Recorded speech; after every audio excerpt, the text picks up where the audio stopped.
Bismillahirrahmanirrahim.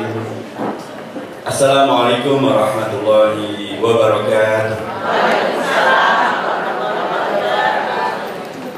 Alhamdulillahirabbil alamin. Assalatu wassalamu ala sayyidina Muhammadin asyrafil anbiya'i wal mursalin wa ala alihi wa sahbihi wa man tabi'ahu bi ihsan ila yaumiddin.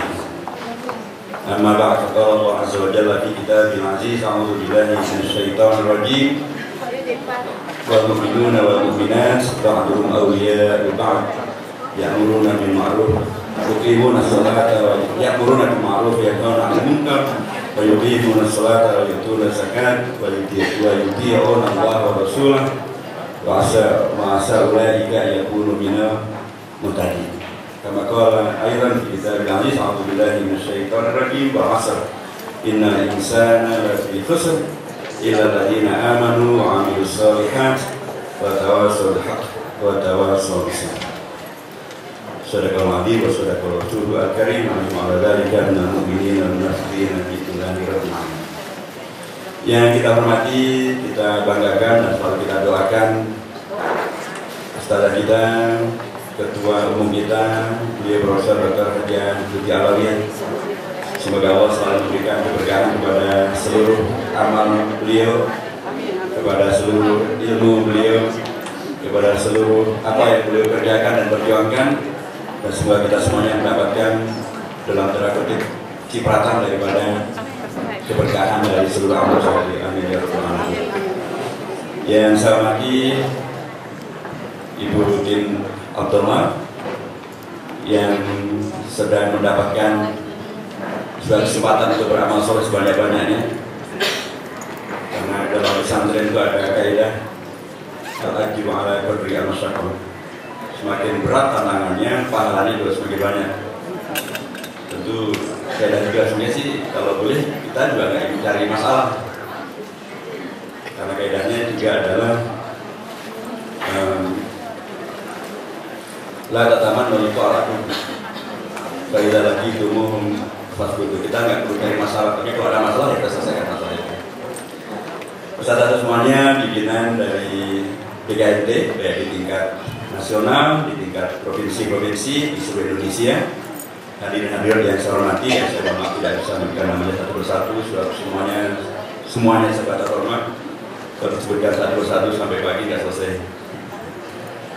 Dan juga tentu keluarga besar dan Islam Syafi'iyah yang menjadi tuan rumah untuk perselenggarannya rapat koordinasi nasional ini. Saya sangat bersyukur dan berbangga menjadi, tadi saya menyebut jadi bagian daripada Islam Syafi'iyah. Saya pernah mengajar di Pasar Sarjana di sini. Tapi alhamdulillah saya diizinkan untuk kemudian berkiprah di tempat yang lain. Dan sekarang juga diundang kembali untuk datang kemari. Saudara semua yang saya hormati,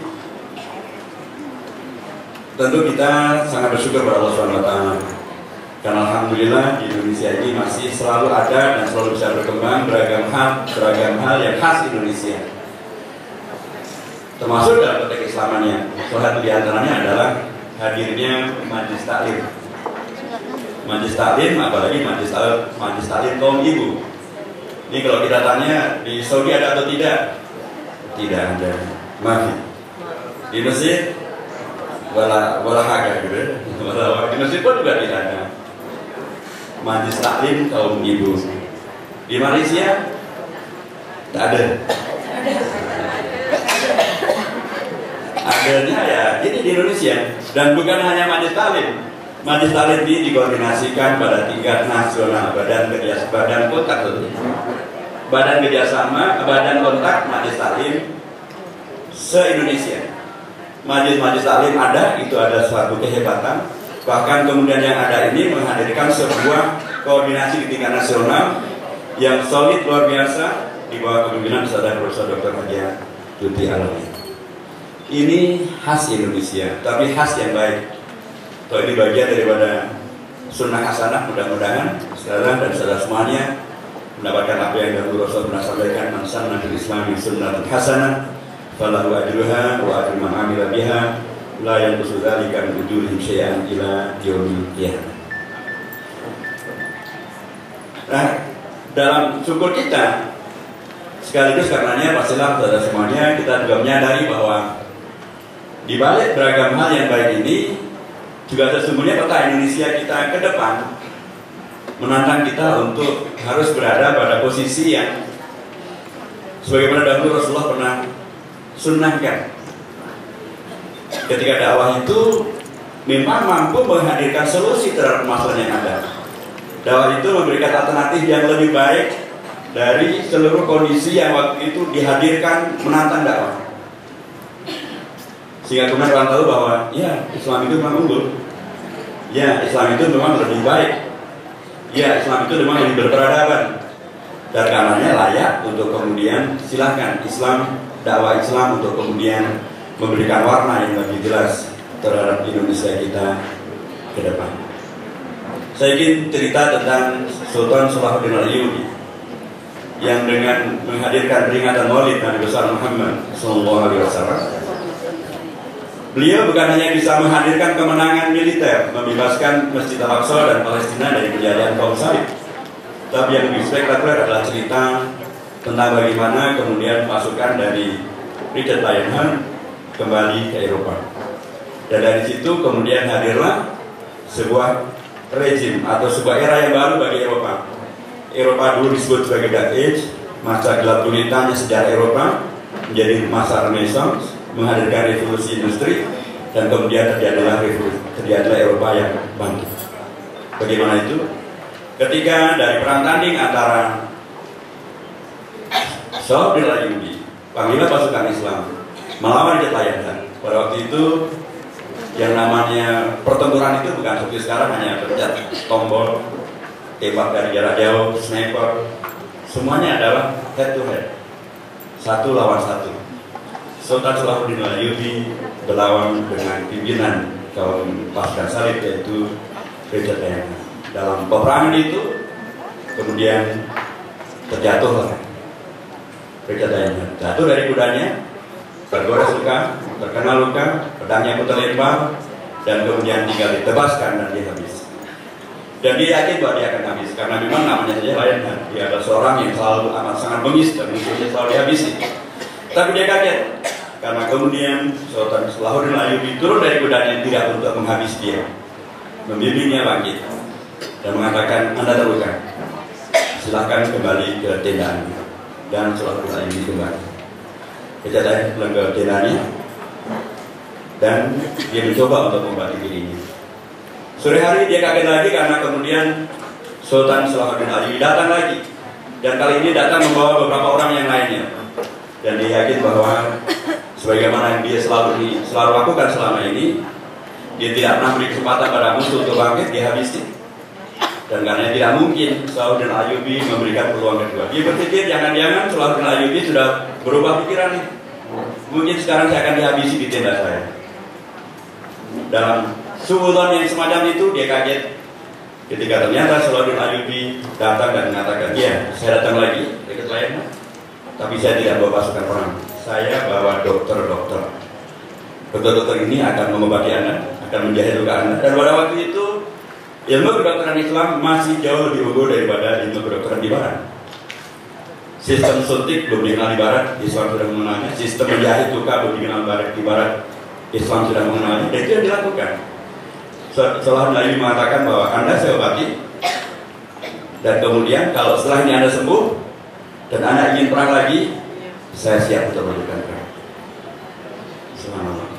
Besok pagi Richard Lionheart mengumpulkan seluruh pasukannya dan dia mengatakan kepada para pasukannya, sekarang juga kita kembali ke Eropa karena ternyata kita salah persepsi terhadap masyarakat Islam. Kita kira mereka adalah kaum barbar yang tidak berperadaban, dan kami kita datang untuk menghabisi mereka karena ada Bethlehem yang kita lindungi. Ternyata justru mereka-mereka ini lebih berperadaban dari kita semuanya. Bethlehem aman, Yerusalem aman, karena kita tidak perlu berada di sini. Kita sekarang kembali ke Eropa. Kembalilah mereka semuanya ke Eropa. Dan dari kembali ini mereka membawa semangat tentang peradaban berkeunggulan itu. Dan jadilah kemudian Eropa ya.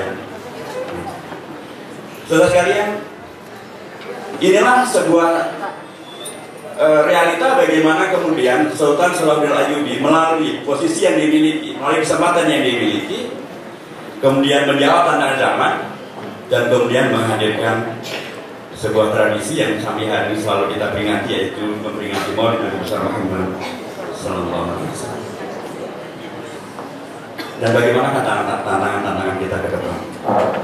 Pertama, pastilah kita amat sangat ingat bahwa bahkan dalam konteks keislaman pun kita tahu Islam tidak pernah melarang dan atau mencegah peran dari kaum ibu, kaum wanita untuk menjadi bagian daripada penyelesaian masalah yang ada di tingkat umat.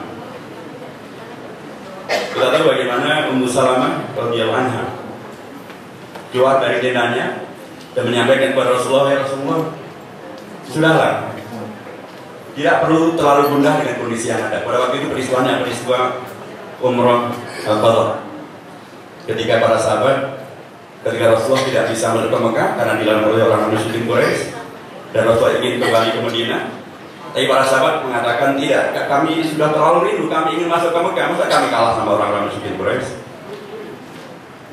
Tapi Rasulullah karena menghormati perjanjian yang ada, beliau tetap tidak akan melanjutkan.